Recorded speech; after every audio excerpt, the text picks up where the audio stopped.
People are usually pretty surprised when I tell them that many of my clients are witches. The confession always hangs in the air for a moment, as if they expect me to follow it with a joke or a warning, but it's the truth.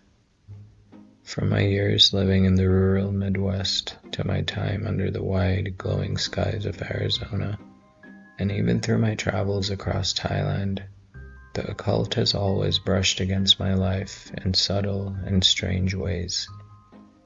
It's not confined to old storybooks or secret covens. It runs quietly beneath modern society, shaping the way people seek meaning, power, and control. I stand somewhere between observer and participant, a Muslim, a meditation teacher, and counselor. I was never meant to walk this path, or wait, maybe I was, but here I am. Listening to stories of rituals and hauntings, trauma and transcendence. These encounters have changed me. They've blurred the borders between the psychological and the spiritual, between what can be explained and what must simply be witnessed. Every session feels like stepping into a world that others pretend doesn't exist, but that I know is as real as breath. I've spent years wondering why people who practice witchcraft find me. Perhaps it's because I don't judge. They can talk about their rituals, their spirits, and their fear. They can talk about their rituals, their spirits, and their fears without feeling the cold gaze of skepticism. Or maybe it's because I'm not trying to suppress them. And many of my clients, especially women, have faced that kind of suppression from men their whole lives. Men who claim spiritual authority, but use it as a weapon. My presence offers something different, steadiness without control. At least I think so. Or maybe they're just trying to cook me in a cauldron. I think too, it's because I know their world without living in it. I've studied witchcraft's language, its history, and its symbols. I understand the archetypes, but do not invoke them. That familiarity gives me a strange kind of access. They sense that I can see the map of their inner world, even if I don't walk its roads. That distance builds trust. They feel seen without being claimed. The first witch I ever worked with came to me as a personal training client. On the surface, she wanted what most people want: to feel stronger, to build discipline, to reshape her body. But the more we talked, the more I realized there was something else behind her motivation. She wasn't just training for summer or self-esteem. She was preparing for a ritual. The workouts were a form of purification, an initiation into something she only hinted at in fragments. As we worked together, her composure began to crack. Fear slipped out between her words, and I started to see that she wasn't preparing to empower herself, but to surrender to others in her coven. They wanted her to serve as a vessel of some sort. It wasn't my place to judge her beliefs, but I gently asked her questions she hadn't been willing to ask herself. Over time, she pulled back from them. 2 years later, she reached out to me to tell me she was happy, independent, and finally at peace. That experience taught me that my work isn't about fixing belief systems. It's about helping people see when their spirituality is being used against them. There was a time when these stories would have felt too bizarre for me to believe, but life has a way of erasing those boundaries. My teenage years were filled with books, films, and games about the supernatural. stories that made me curious but detached. I never expected those fantasies to unfold in front of me years later, in real life, with real people. Over time, I stopped labeling things as strange, except myself, I guess. The rituals, the symbols, the synchronicities, they all began to make psychological sense. I saw how spells could be metaphors, how summoning could mirror longing, and how the unseen forces people invoke are often reflections of their own buried wounds. I'm not trying to tell you something is real or not, just that this is an aspect of the thing that I understood. Truth, I've found, is rarely rational. It hides between the lines of fiction. And the closer you look, the more it resembles us. Sometimes their world doesn't stay confined to the therapy room or the meditation mat. I've felt the spillover in undeniable ways. Lights flicker or fail entirely when certain clients enter. Animals behave in ways that seem scripted by something ancient, sometimes hostile, sometimes reverent. Once, while sitting with a client at an outdoor cafe, shout out Coffee Rush, Arizona, an elderly woman walked straight up to us, pointed a trembling finger at my client, and shouted, "Stop what you are doing," before storming away. There was no explanation, only the echo of the moment. I've learned to meet such moments with calm. Fear only amplifies them. Whether these events are psychological projections or something more, they remind me that we live closer to the veil than we think. Witchcraft takes many forms, shaped by the land it lives in. I could just talk about history and the books I've read, but I've lived in a few places where the occult runs deep.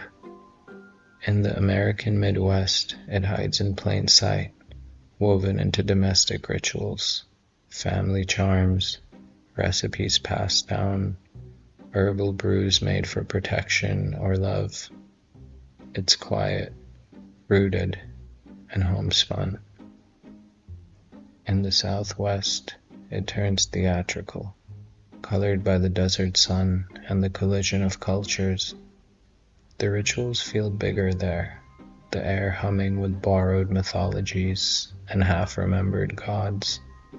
And in Thailand, witchcraft is simply part of the ecosystem of belief. Spirit houses dot every street, offerings rest outside shops. Animism is not rebellion there, it's rhythm. Each place expresses the same hunger differently, the need to speak to what lies beyond language.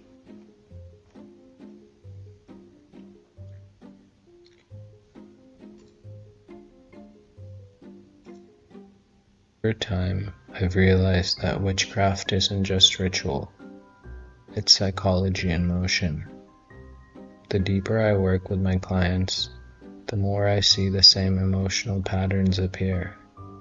Ego and grandiosity often hides wounds that haven't healed. Isolation turns into secrecy, and secrecy breeds mistrust. Many come to witchcraft after trauma or rejection. For them, the practice becomes both sanctuary and shield. They learn to call on spirits when what they truly need is human connection. Even their bodies join in the struggle. Pain, fatigue, and illness are interpreted as magical signs, reinforcing the loops of fear that keep them bound. When I work with them, I try to help them see where trauma ends and spirituality begins, where faith turns to fixation.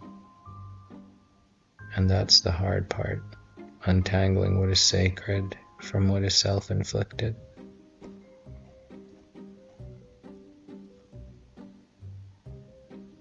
This is where controversy begins. Modern psychology often pathologizes the mystical. Pretty gross to me. To the scientific mind, a vision is a hallucination. A voice is psychosis. But in practice, there is a difference. One that can be felt in the tone and in the story, in the silence between words. When someone's experience is rooted in illness, it carries the stamp of human narrative. Fear, violence, paranoia, and the mind turning on itself. When it's something else, something truly other, the voice feels older.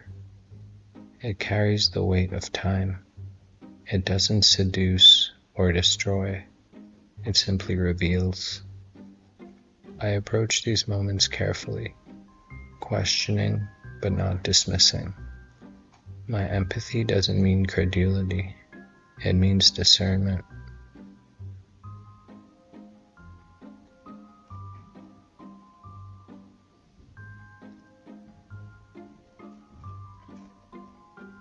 Some clients find healing in witchcraft.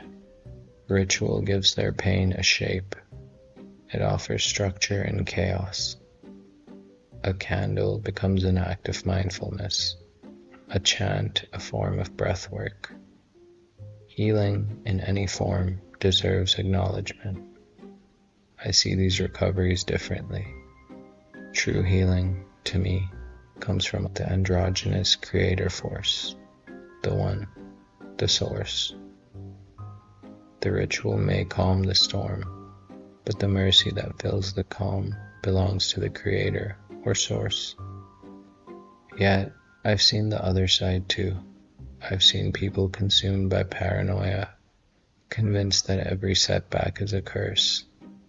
I've seen rituals become obsessions and spiritual groups become cages. Power without guidance quickly becomes poison. My work is to help people step back, to find where devotion turns to dependency, and where faith gives way to fear.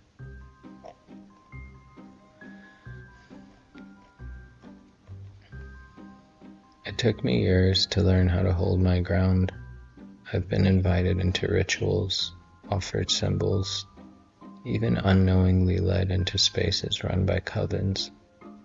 Early on, my intuition was soft. I couldn't always tell when I was walking into something dangerous until I was already surrounded by it. I've seen things that shook me to my core. There were moments I felt death breathing on my neck. But over time, these experiences sharpened me. They taught me what protection feels like. Not as superstition, but as clarity. My boundaries are no longer walls. They're prayers.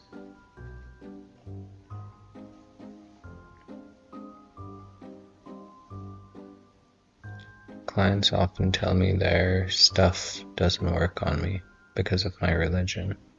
I find that both funny and humbling. My faith is not a weapon. It's a compass. People mistake spirituality for patriarchy, but in my understanding of Islam, Allah is beyond gender, beyond division.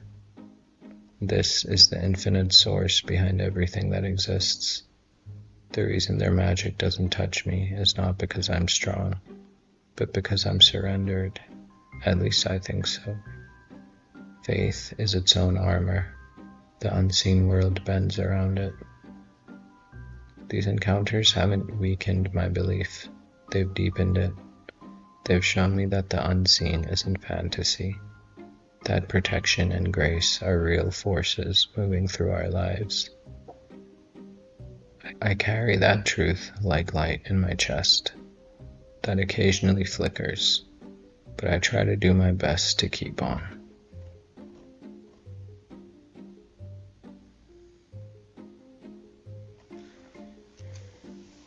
Over the years, I've met many witches, each distinct but somehow part of a shared story. There was the woman in the Midwest who carried her grandmother's recipes like scripture, her kitchen both altar and refuge. There was the man in Arizona who mapped the stars with trembling precision, terrified that if he stopped calculating, the universe would collapse. In Thailand, a young woman grew herbs on her balcony, tending others' wounds while ignoring her own. Another woman, a survivor of profound abuse, filled her rituals with rage, trying to reclaim the power that had been taken from her. And a teenage girl practiced spells she found on social media, hoping magic could fix the ache of loneliness. None of them were caricatures. They were human beings, luminous and lost in equal measure. Each one reminded me that witchcraft is not the point. The point is longing, the ache to touch what lies beyond the visible world.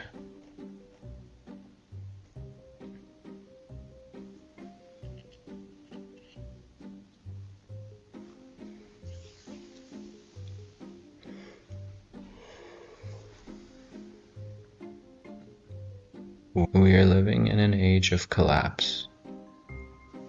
Economies fall, governments fracture, and families unravel under the weight of exhaustion. Women, in particular, bear the generational memory of silence and suppression. Witchcraft becomes a language of reclamation. It is not about rebellion for the sake of defiance. It is an attempt to recover sovereignty, to take back the power to choose, to create, to heal. In a world that keeps taking from them, they build altars as acts of resistance. When these people find me, I don't see pathology. I see humanity trying to reassemble itself. Their rituals are a mirror of our time, creative and yearning for meaning. And when I listen, I find traces of myself there too. Witchcraft will never disappear. I feel like this many years into human history, that's quite obvious. It evolves with every generation, changing masks but never leaving the stage. What I've learned after years of listening and witnessing is that beneath every ritual and every symbol are just people, fragile, fierce, and searching for peace. My role isn't to judge how they reach for the divine, but to walk beside them long enough to remind them that they are already part of it. Maybe that's why so many of them end up here, because beneath it all, they're not seeking magic, they're seeking meaning, just like I am. So before we close tonight, I should say, I don't think magic isn't real. I think I've seen too much to say that. Too many moments that bent the rules. Too many silences that felt alive. I've watched rooms shift when certain names were spoken. Seen people heal from things that no therapy could explain. I felt presence, sometimes gentle, sometimes heavy, move through the space between breaths. Call it energy, call it the unseen, call it the creator. Whatever it is, it's real. Not in the storybook sense, but in the way gravity is real, unseen, undeniable, and shaping everything. Maybe that's what witchcraft was always reaching for. The recognition that faith and magic were never opposites, just two languages trying to describe the same power. The one that watches, listens, and responds. And if you stood where I've stood, I think you'd believe it too.